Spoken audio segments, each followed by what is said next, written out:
Hello, and welcome to Virtual Investor Conferences. My name is Laura Hamilton, and on behalf of OTC Markets, we're very pleased you have joined us for our next live presentation from BayFirst Financial Corp. Please note you can submit questions for the presenters in the box to the left of the slides. You can also view the company's availability for one-on-one meetings through the Schedule Meetings tab found on the conference platform. At this point, I'm very pleased to welcome Tom Zernick, CEO, Robin Oliver, President and Chief Operating Officer, and Scott McKim, Chief Financial Officer of BayFirst Financial Corp, which trades on NASDAQ under the symbol BAFN. Welcome, Tom, Robin, and Scott. Hello and good morning, everyone, and welcome to BayFirst National Bank. We're happy to be part of the virtual investor conference this morning, and I would ask that you please do read the cautionary statement concerning forward-looking information found on our second slide. And with that, I'm going to turn over to slide 3, which will give you a quick visual about BayFirst Financial Corp. We are the second largest community bank here in the Tampa Bay region. We're a little over $1.1 billion as of 12/31. We've had strong asset growth since December 31st of 2018, totaling some 200%. We are a large national SBA lender. In fact, we finished 5th in the nation through the first quarter of SBA's year, ending December 31st, 2023. From an initiative standpoint, we're very tuned into corporate social responsibility. We've enjoyed some nice deposit growth, 19% transaction account growth year over year. At the end of December 31st, 2023, we had 11 offices throughout the Tampa Bay region. And as of this week, we had our opening of our 12th office down in Sarasota. From a high level standpoint, as I mentioned, we're the second largest community bank in deposits. We think we operate in a very attractive Tampa Bay region here. Our asset growth remains strong, as does our deposit growth, 24% over the same period last year. I mentioned we have a large national SBA platform called Credit Bench. And one of the things we're most proud of is we've become innovative when it comes to technology, planning for the future of BayFirst. Our management team and insiders ownership sits at 14%, very strong. And I'm pleased to tell you that for the last 30 consecutive quarters, we've paid dividends. And that's increased 100% over the last 5 years. Here is a pictorial of Tampa Bay. You can see we have 2 offices currently up in the Tampa area. We have 5 here in the St. Pete, Pinellas County area, and we just opened our 5th, what we call south of the bridge office, down in the Sarasota, Bradenton market. So today we sit at 12 banking centers strong. And when you look at our bank, we are a true community bank here in Tampa Bay. I talked about our 12th banking center. We believe we have a real franchise with real value here in the Tampa Bay market. And we serve a diverse group of customers, both retail and commercial, and we offer traditional, conventional lending, consumer lending, residential mortgage lending, as well as SBA lending here in the Tampa Bay market. Our SBA platform is called Credit Bench. We branded it as we stand out among the nation's best. And I mentioned we are also the #1 SBA lender here in the Tampa Bay 5-county market. And we serve a diverse group of SBA clients. We specialize in SBA lending in the small loan space. We have a phenomenal product called Bolt, which is a working capital loan up to $150,000 that carries an 85% guarantee. We're averaging over $30 million a month in that particular product. It's very granular. We enjoy an 85% guarantee, and it's priced strongly. And we also offer traditional core SBA loans. Those are loans that are $350,000 up to $5 million. And from a technology standpoint, we continue to advance our bank and stay relevant. In fact, we launched a commercial loan operating system called Power in October of last year. And it's one of the nation's best operating systems for commercial lending. In fact, we're putting about $30 million a month in production through a truly automated commercial loan system. And we enjoy relationships with fintechs all across the country as we continue to leverage our MuleSoft API platform. That's a little bit about BayFirst National Bank, and I'd like to turn the presentation over to Robin Oliver, the President and Chief Operating Officer, to talk a little bit about our balance sheet. Excellent. Thank you, Tom. And here on this slide, just a snapshot of our loan portfolio at the end of 23. We really have a very granular loan portfolio. We're quite different from some other commercial community banks that you might be used to that may have large commercial real estate portfolios.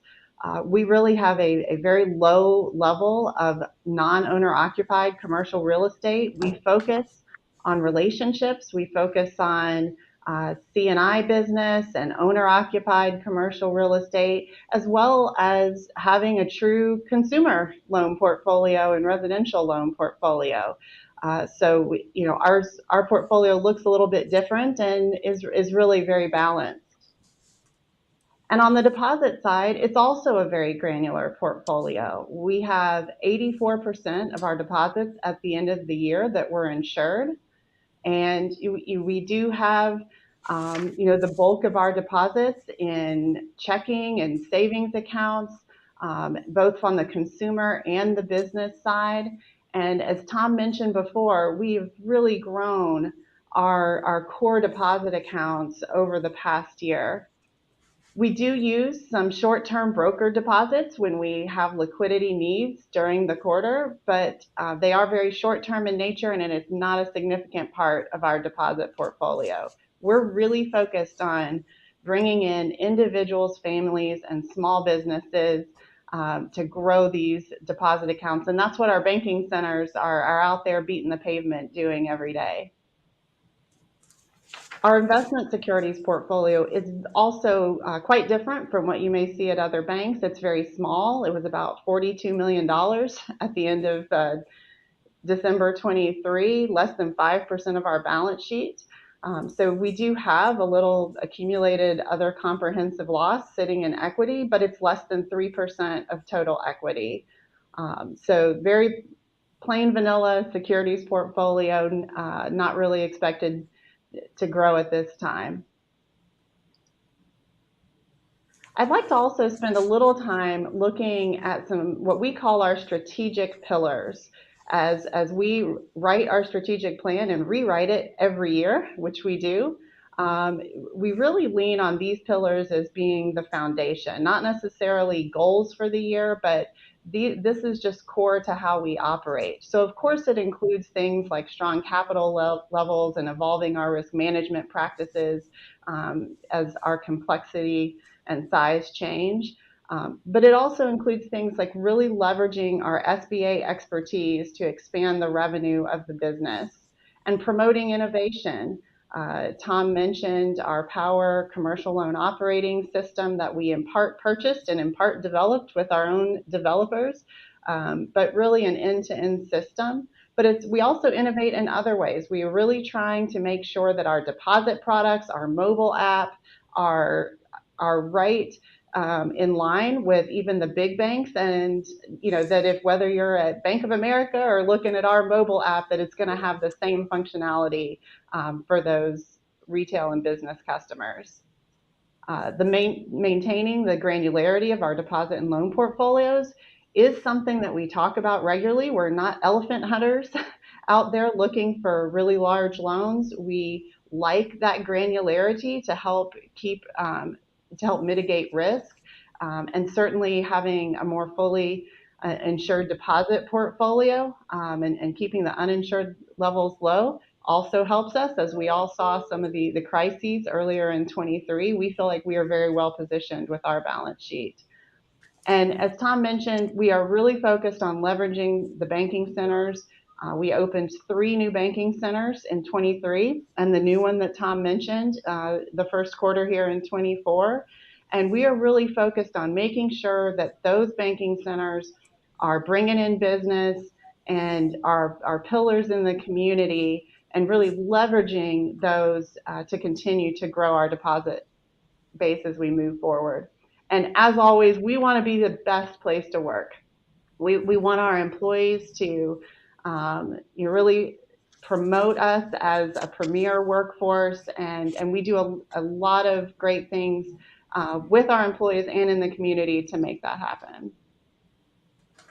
And lastly, here on this slide, this breaks out some of our 2024 goals and initiatives.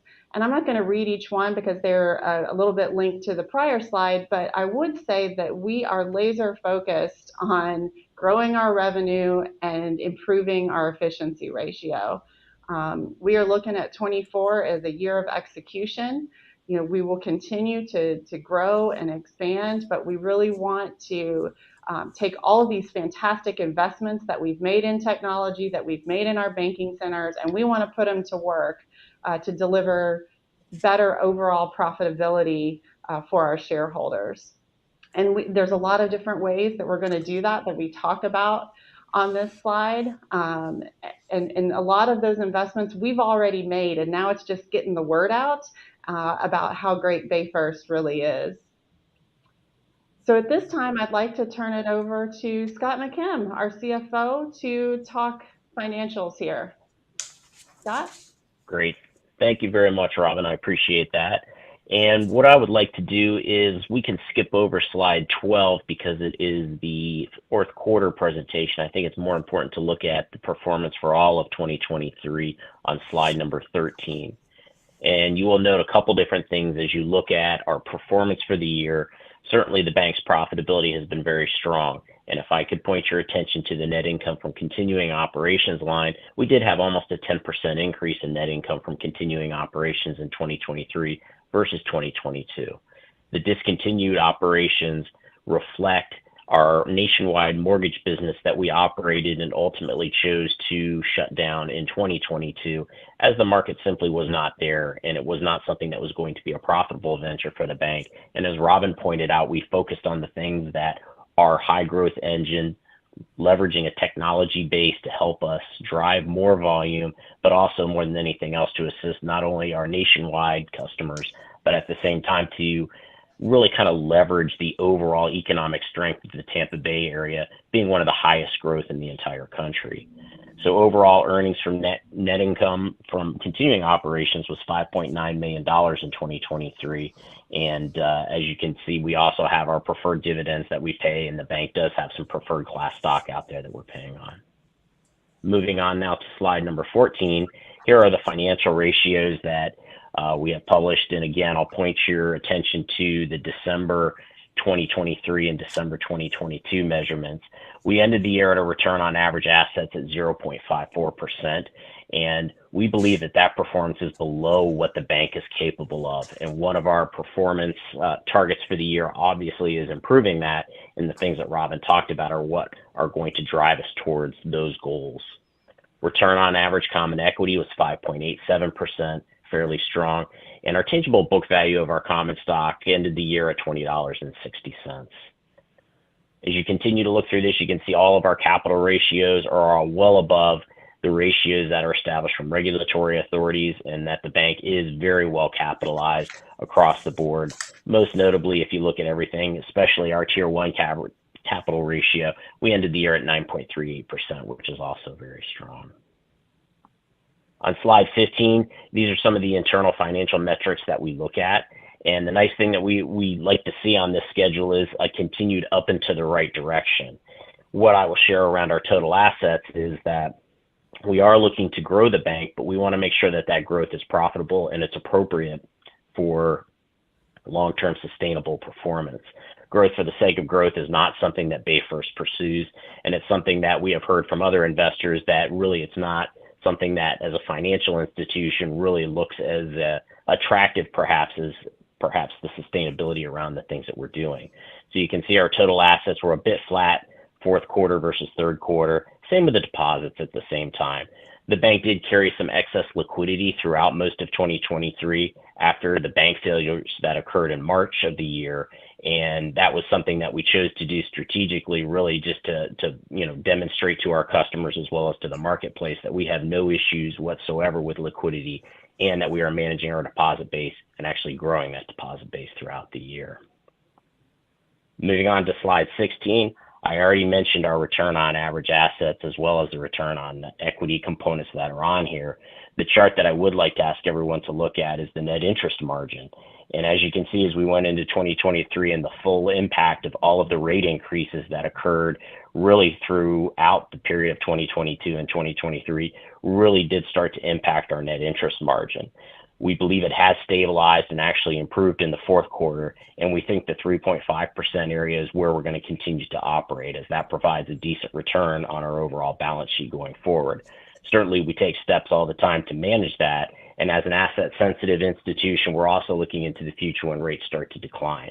And although that asset sensitivity is something that's important, we also believe that depending on when the rate changes occur and how much they are, management is well positioned to be able to manage our margins so that we see very, very little compression in it as the rates start to fall.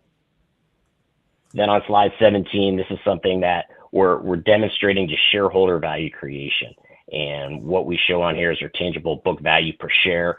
And as we rolled into 2022, the discontinuation of our residential lending program did reduce that somewhat.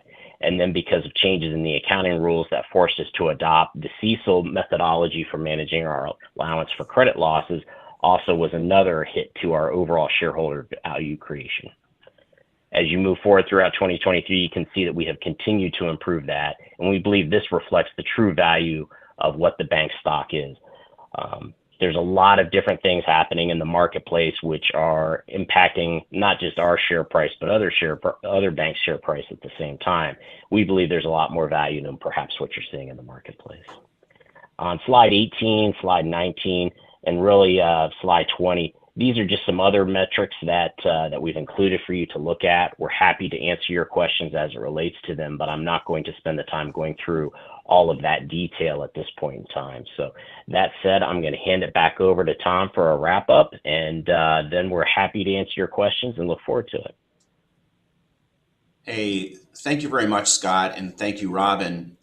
In summary, BayFirst National Bank stands strong with 12 banking centers in one of the best markets in the country.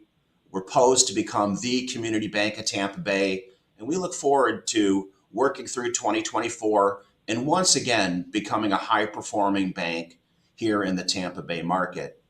And with that, I would like to open it up to questions, and thank you for your participation. Thank you. And we do have a few questions here. There are a couple different questions actually on our buyback program and whether they're a component of our capital management plan, and do we have one, and what can we expect there. So I don't know, Scott, if you want to talk about how we're looking at any potential buybacks right now.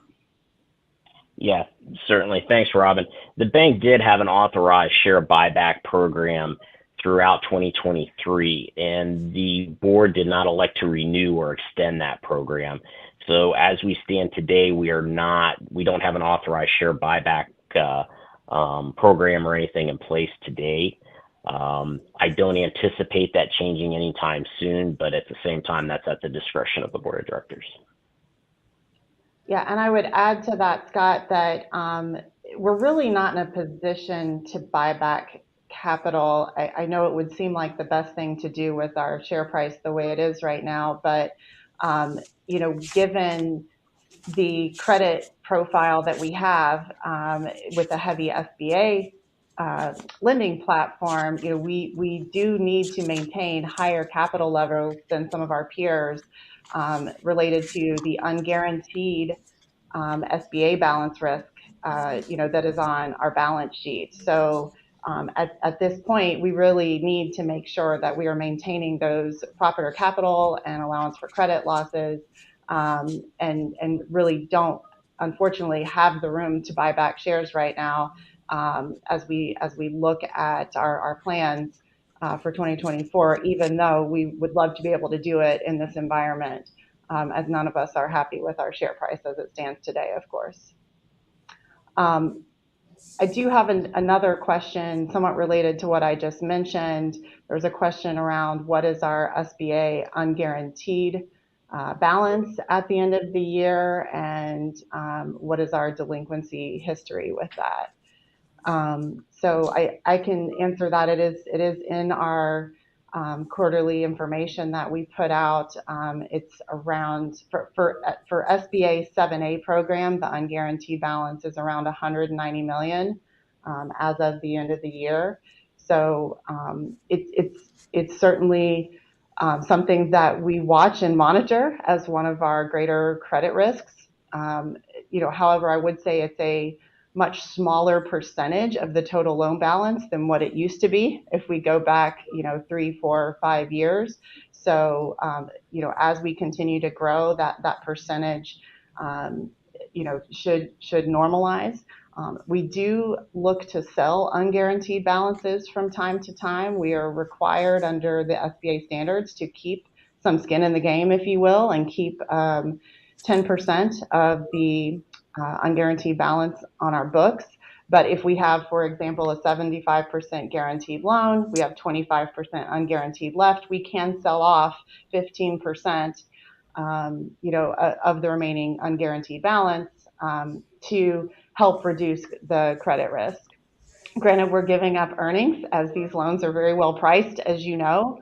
Our Bolt loan portfolio that Tom spoke about earlier, with the 150,000 and less loans that are 85% guaranteed, are priced at prime plus 475 floating quarterly.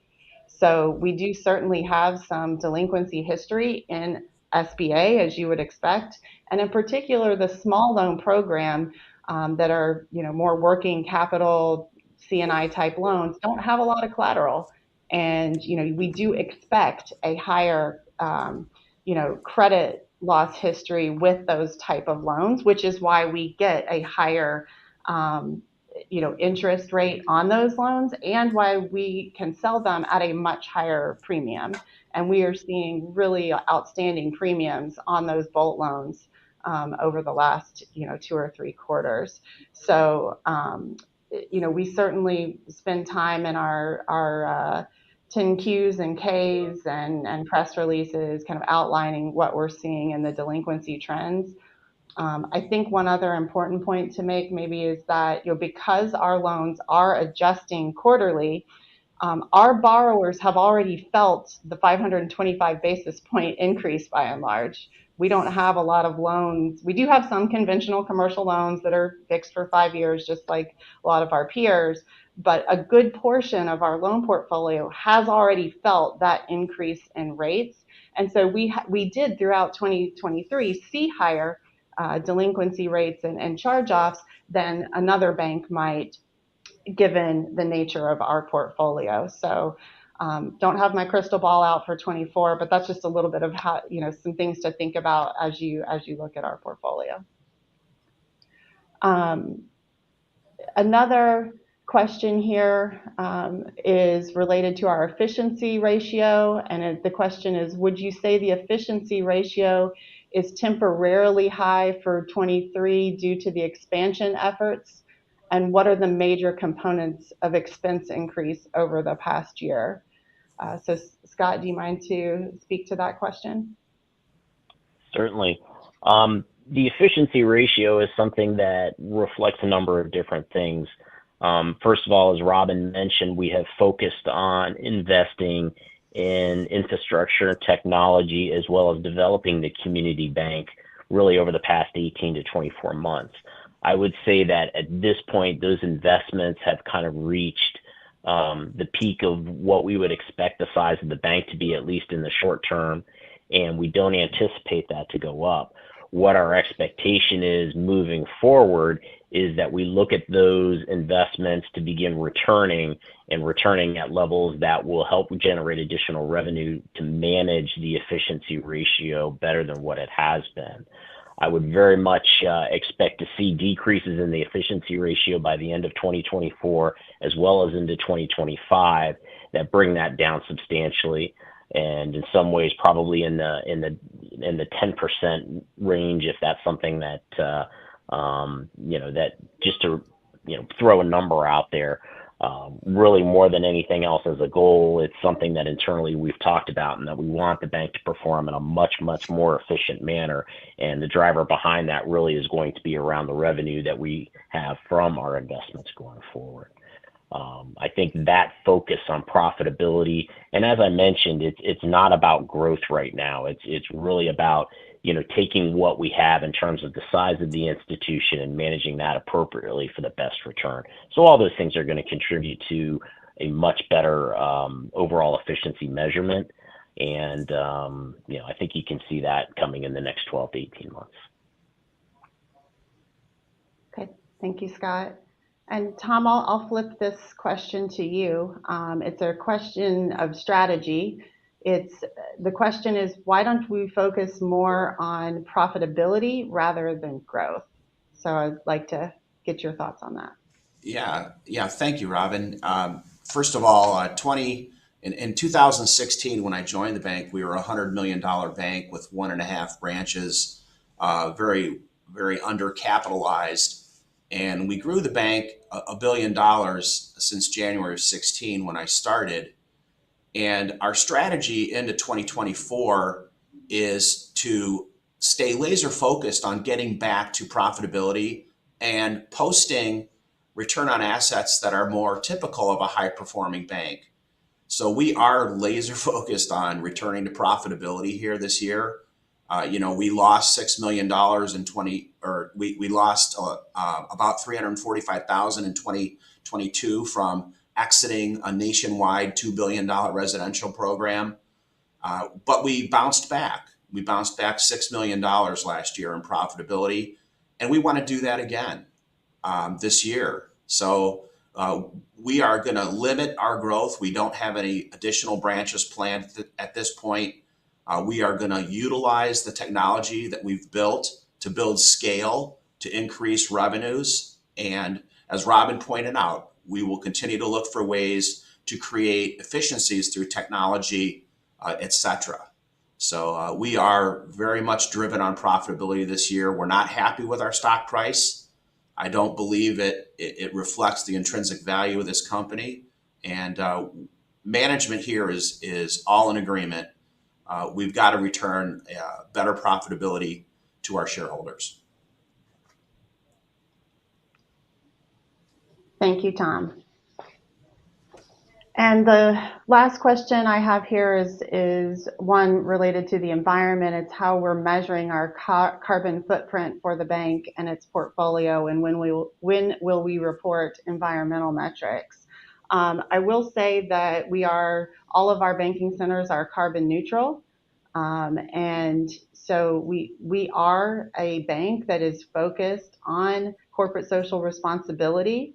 I think some of being in the environmental social governance space has proven to be a bit challenging as we look at some of the rules that are coming down from the SEC and some of the reporting requirements that continue to be talked about, and some of the new rules coming out there. So, we're never going to shift away from the environment. But we certainly, the ESG focus versus corporate social responsibility focus may just shift in the narrative a bit, but we have always been a bank that cares deeply about being a good partner on this planet that we all share. And we continually, even before ESG or any of these things were buzzwords, have always been focused on doing our part. We actually received an award here locally in Tampa for our work in this area, in late 2023. and we're working on LEED certifications, and we have done some reporting on that in the past. So just want to make sure I address that and let everyone know that it is part of our strategy, and something that we feel strongly about, and just being a good community partner. And that is the last question that we have, and I believe we are at time. So, Tom, any final words? No, I appreciate all the great questions. If you're interested in having a one-on-one meeting with us as a management team, we would be happy to do that. And again, we are committed to driving the profitability back to this company and getting to where we were from a high-performing bank standpoint. So thank you very much for your participation. Have a great